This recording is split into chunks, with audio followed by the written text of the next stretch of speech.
So good afternoon.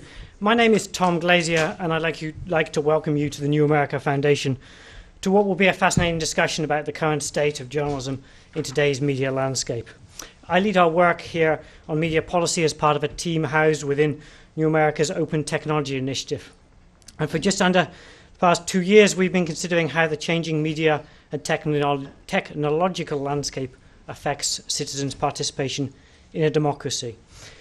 We've used as a backdrop for our work the Knight Report on Sustaining Democracy in a Digital Age, a report that concluded that individuals need three things to participate in a democratic society: relevant and credible information, the education needed to engage with that information, and opportunity to participate in the public life of their community.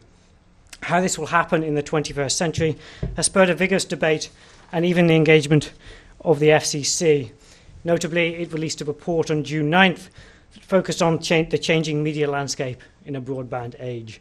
The report was long in the making and long in form.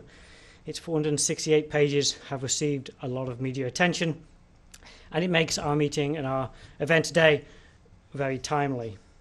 Though our event today focused specifically on a book that brings together many of the most significant contributions to this debate about journalism in the future that come from many perspectives. The book and our event today have the same title, not particularly optimistic. Will the last reporter please turn out the lights? As the co-editors note in the first paragraph of the introduction, American journalism is in an existential crisis. And if that doesn't make you think this is serious, it goes on to state, it is impossible to conceive of effective governance and the rule of law, not to mention individual freedoms, social justice, and effective and enlightened solutions to daunting problems. Without a credible system of journalism, in short,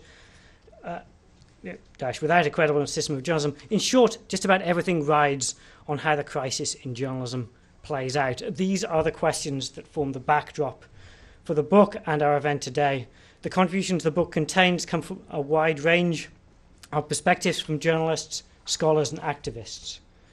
To introduce us to the book, we've invited co-editor Victor Pickard, who's a research fellow with us and a professor at New York University, to share his thoughts on the book and what it covers.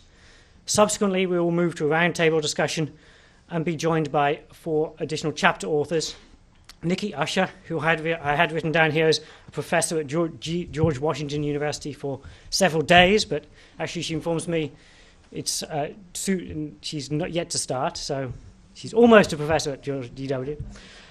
Thomas Frank, a former Wall Street Journal journalist, author of What's the Matter with Kansas and a columnist at Harper's Magazine. Jessica Clark, a journalist and also a fellow at the New America Foundation, as well as at the Center for Social Media at American University.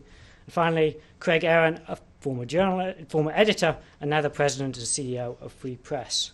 I'm also very pleased to see some familiar faces in the audience, especially Professor Michael Della Carpini, Dean of the Annenberg School, and also a chapter author.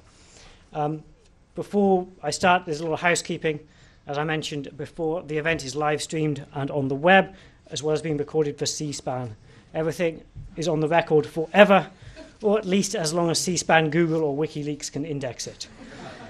For those of you on Twitter, please use the hashtag #NAFevent if you are watching remotely, and we normally have about twice the audience in the room watching remotely. Please use that event and we'll pick up your questions in the Q&A session at the end.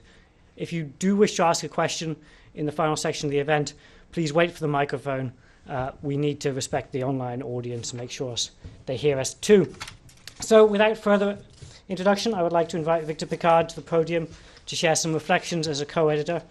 Victor, should we be as optimistic as your title suggests? Please. Thanks. Put your hands together. Thanks, Tom. That's a great question, and I'm afraid my talk will be a little bit in keeping with the pessimism of the title, but then we'll rely on the panelists to bring it back up. It means a lot to me to be able to talk to you today at the New America Foundation. I haven't been here since the spring of 2009 when I was working here full-time as a research fellow.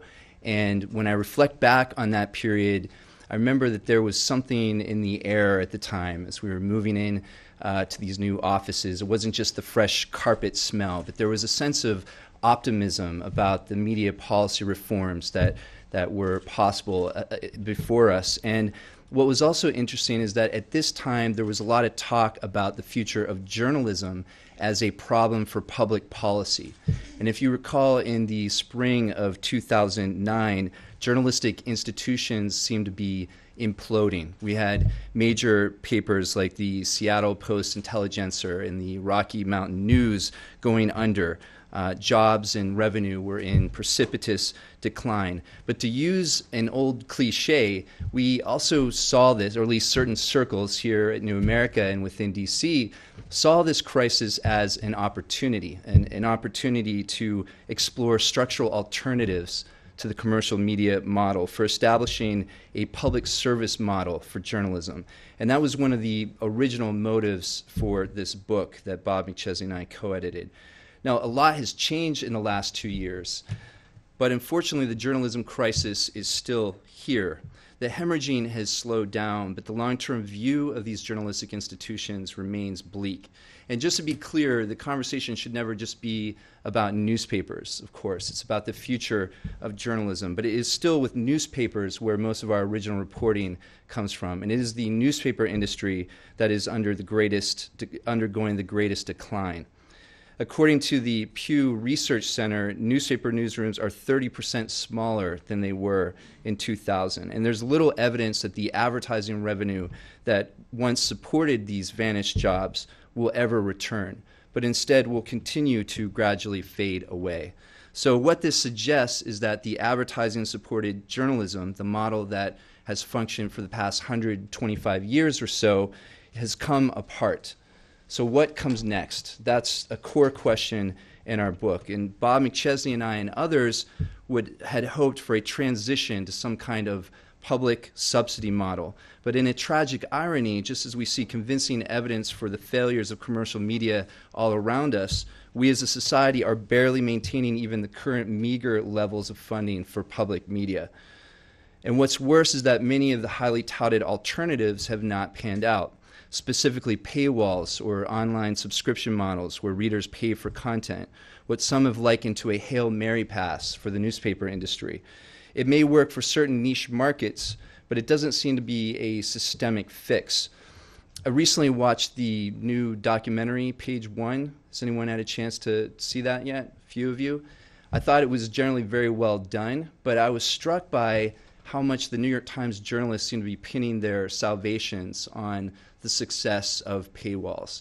And this in despite of the fact that recent reports are showing that the revenue that's being generated by paywalls is not coming close to offsetting other losses. Now, other digital startups are emerging, but it's questionable as to how much news they're producing given the number of journalists they employ. To just give one example, I exchanged emails recently with Josh Marshall, who's the founder of Talking Points Memo. I'm sure a lot of you are familiar with it. I'm a big fan. It's often trotted out as an exemplar for what the internet can produce in terms of news production. And I asked Josh how many journalists they were employing. I had always heard it was somewhere around 10.